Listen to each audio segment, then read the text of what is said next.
يا من تعب، يا من شقي، يا من على الحاضر لقي. اكو راعي يشتغل عند احد الشيوخ بمنطقة اسمها عبد الله ابو نجم بين الديوانية والسماوين باتجاه البادية. يشتغل هو وابنه برعي الغنم. يوم من الايام دز عليه الشيخ، قال له بنتي كبرت واريدها تروح للمدرسة والمدرسة شوية بعيدة، تسوي واحدة من العرباين وتشد عليها واحدة من الحصونة وتوديها للمدرسة تدرس، انت مسؤول توديها وتجيبها، والغنم تخليهن على ابنك. فقال له يا طويل العمر بس ابني صغير خاف ما يدبرها. قال له لا يدبرها، هذا سبع ذيب. والله سوى عليه قال عليه الشيخ، واخذ البنية للمدرسة يوديها وينتظرها ويجيبها والبنية تدرس. بس بقلبه كانت اكو حسرة، يقول هاي المدرسة ليش بس البنت الشيخ، وابني ليش ما يروح بالغنم ما يروح وياها. يعني حسرة بقلبه كأي أب. ويوم من الأيام الأب تمرض، فالشيخ دز على الابن قال له أنت تاخذ العربانة أم الحصان توصل بنتي للمدرسة تدرس وترجع، ومن ترجع بعدين تطلع بالحلال بالغنم. والله الولد هم قال له صار شيخنا، وقام يسوي هاي الشغلة. الصبح ياخذ العربانة أم الحصان يخلي بيها البنية يوديها للمدرسة، وبعدين يربط العربانة هناك، يركب الحصان يرجع يشوف طلبات الشيخ، وبعدين ياخذ الحصان لهناك يربطه بالعربانة يرجع البنية، وبعدين يطلع للحلال.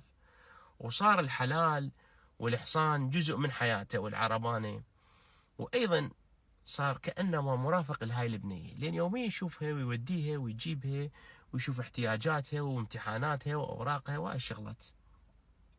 فانعجب بيه وظلت بقلبه حسرة، يعني انه هم يريد يدرس، يشوف الاوراق، يشوف الاقلام، يشوف الطلاب، يقول يا يعني أنا ليش مو يمهم؟ ليش انا بالحلال وبالحصونة وبالبادية وبالصحراء؟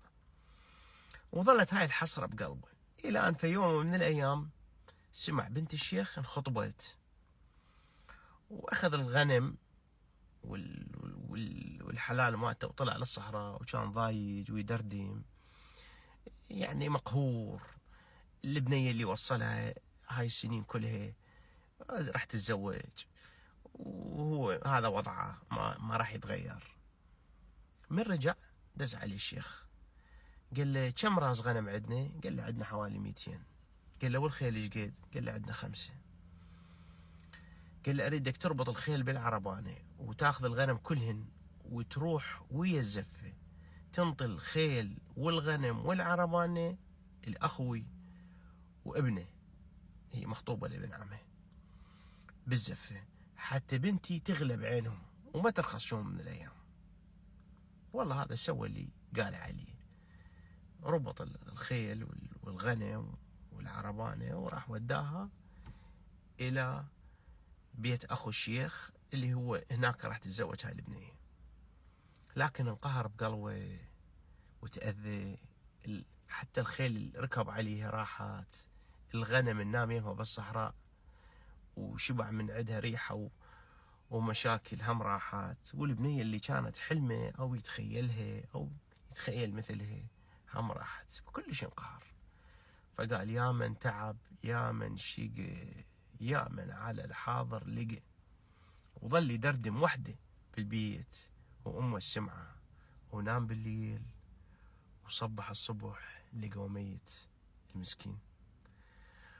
وبس أمه تعرف بهذا الموضوع، بس قامت تحكي ويا النسوان والدردين وتقول يا من تعب، يا من شقي، يا من على الحاضر لقي.